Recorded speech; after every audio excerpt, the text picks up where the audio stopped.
Kecamatan Sekar iku wilayah saka Bojonegoro paling pinggir sisih kidul kulon lur. Berbatasan langsung karo Kabupaten Madiun lan Kabupaten Ngawi. Iki mudhun lur, terus iki menggak-menggok mudhun.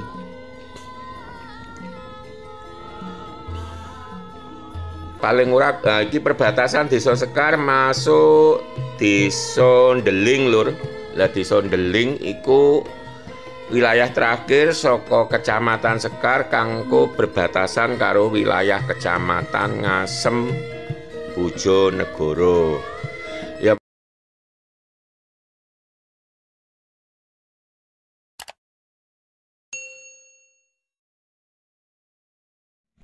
Assalamualaikum warahmatullahi wabarakatuh. Piye kabare dulur-dulur kabeh? Muga-muga tansah sehat lan lancar rezekine.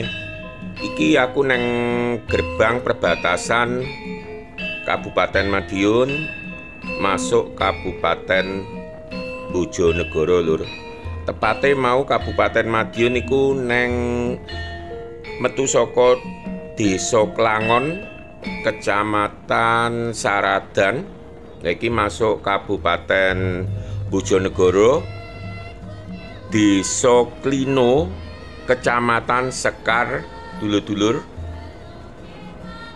perjalanan didominasi alas, utamane wit-witan jati, uga wit-witan liyane lur. Nanging mayoritas wit jati amarga pancen salah siji komoditas wilayah kene kuwi andalane yo kayu jati lur. Ki diluk maneh ade teko Kampung Klino. Salah siji panggonan favoritku merga panggonane kuwi rada dhuwur ya, nurutku kira-kira ketinggiane kurang luwih 500 meter di atas permukaan laut lur. Terus situasi desane kuwi tenang, cukup adem. Terus arupa persimpangan telu lur utawa protelon kang cukup narik perhatian. Jadi neng tengah alas desa iki tenang tapi iso jurusan telung arah lur. Apa wae ayo didelok. Nah, sadurunge cerita tak bacotake, dulur-dulur sing durung subscribe monggo enggak subscribe, tekan tombol loncenge lur, aja lali di-share video iki kanggo kanca-kanca lan dulur-dulur kabeh. Ki lur, pertigaan Desa Klino Kecamatan Sekar. Yen nganan kuwi arah Gondang, Temayang, terus Bojonegoro. Spesial dina iki tak jak lurus, sejatine iki arah neng Ngawi lur. Arah salah siji Kecamatan Karangjati, salah siji kecamatan saka Kabupaten Ngawi. Nanging kok ora sampe Ngawi lur, wis tau video sing kuwi. Dina iki dulur-dulur tak jak neng gone papan rekreasi kang diarani Negeri Atas Angin. Yen ana jenenge mesti suatu tempat kang dhuwur. Wong jenenge atas ya, tapi didelok ae pancen iki perjalananku sing pertama. Isih didominasi wit-witan jati penghijauan tapi jarak pirang kilo ngono sebagian perbukitan lah kok gundul lho lur. Ki nurutku isih Desa Klino lur. Engko yen wis metu saka Desa Klino ana apa tugu pembatas lur. Waduh, kiwa nengen wit-witane entek dadi tanaman palawija lur, jagung, telo. Lah iki lur, untunge perjalanan iki dihibur karo omah-omah khas Jawa Timur mendekati Jawa Tengah lur. Joglo, terus dinding omah iki saka kayu sebagian. Soale sebagian akeh sing wis diganti boto utawa batako lur.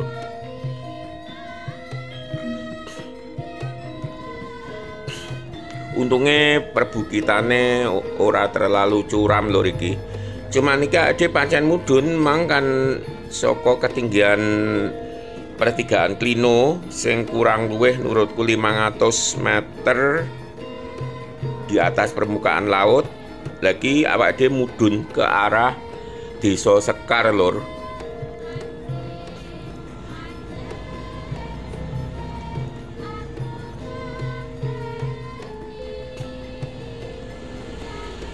Cukup adoh jarak antara Desa Klino karo Desa Sekar lur.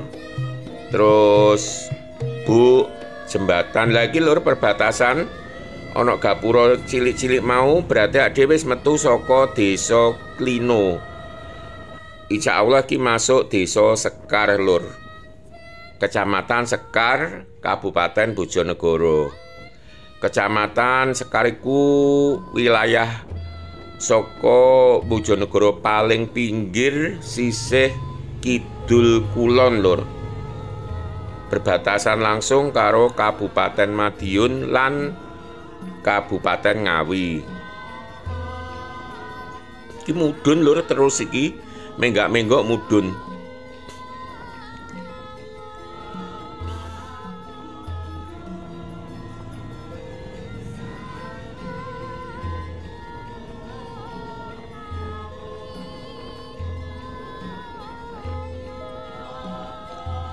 Yen pemandangannya dibanding perjalanan Klino neng Gundang ya adoh lur iki. Mergo akeh alas sing wis dadi tanah pertanian.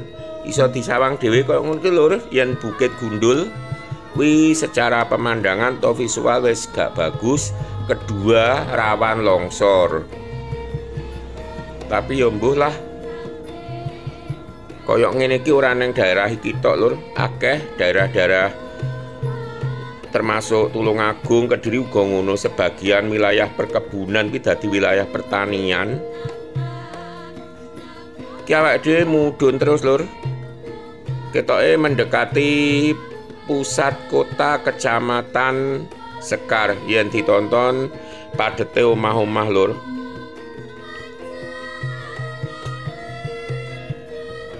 Oh bener lagi enak SD lho ra didelok. SD Negeri Sekar 1 lur. Nah, biasane SDN 1 kuwi panggonane neng pusat kota di utawa kerajaan saka desa mau lur. Mengko ana di SDN 2 yen penduduke memang akeh, utawa SDN 3 lan sak teruse. Iki ya sekolah lur, tapi ketoke semacam sekolahan pondok ngono lho. Tapi pas dino prei to poso-poso dadi akeh sing tutup. Lah ana petunjuk lur ki mau yen arah nganan engko nang ngarep ana pertigaan ya kuwi arah Negeri Atas Angin karo Kayangan Api. Yen ngiri arah Kabupaten Ngawi. Lah mau kan nenek bu ijo sampai kene tetep lur. Bu utawa jembatan warnane ijo putih kanggeku luwih cocok iso selaras karo lingkungane kang ijo lur. Timbangane dicat ireng putih lho ya kanggeku. Keki se Desa Sekar lur pancen ombo Desa Sekar kuwi. Yen pusat kecamatane kamau lur pertigaan mang awake dhewe ngiri. Lagi awake dhewe malah arepe metu saka Desa Sekar masuk desa liyane engko yen bablas akhire teko Kecamatan Ngasem lur. Oke, wong gawe gazebo utawa gerdu ya ning ngarepe arupa joglo lincip lur, dhuwure apik banget. Cuma pemandangane sepisan maneh sing kurang apik. Dadi wit jagung, wit telo, terus kadang kosong. Ki mbiyen asale wit jati lur, ketok didelok kok.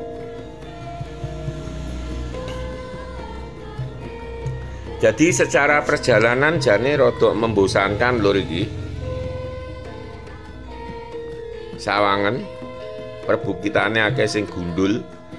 Paling ora iki perbatasan Desa Sekar masuk Desa Ndeling lur. Lah Desa Ndeling iku wilayah terakhir saka Kecamatan Sekar kanggo berbatasan karo wilayah Kecamatan Ngasem Bojonegoro. Ya maksudku paling enggak pinggiratan wit-witane gedhi ya diturahne ngono lur ben wong perjalanan utamane sing numpak motor ki rada iyup. Soalnya yang panas bayuh. Ki jane asline awake dhewe munggah lur. Terus munggah jarang sing mudhun. Amarga pancen nuju kawasan kang diarani lagi wis teko negeri atas angin, tapi ketoke tulisane madhep rono, madhep neng arah Ngasem. Jadi memang awak demang bukan lewat jalan sana jano dalane gede, alus, cor mergane, tapi tulisane kuwi saka arah berlawanan. Jadi pancen papan wisata iki arah utamane saka wilayah Bojonegoro lur, tujuane saka kota Bojonegoro utawa saka Ngasem. Langko sing ka Bojonegoro kuwi lewat Mbubulan terus teko kene kok ngarep. Yen diwaca kuwi kan nenek tulisan kualik.